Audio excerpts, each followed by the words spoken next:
భద్రాద్రి కొత్తగూడెం జిల్లా కొత్తగూడెం నియోజకవర్గంలోని పాల్వంచ బెంగళరావు కాలనీలో 2 వార్డుల్లో బీఆర్ఎస్ కార్యకర్తలు విస్తృత డోర్ టు డోర్ ప్రచారం చేశారు.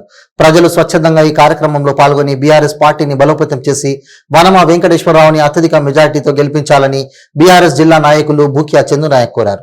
ఈ కార్యక్రమంలో అజ్మీరా హీరోలాల్, జట్టు జవహర్, అజ్మీరా మోహన్, దినేష్ కార్యకర్తలు అధిక సంఖ్యలో పాల్గొన్నారు.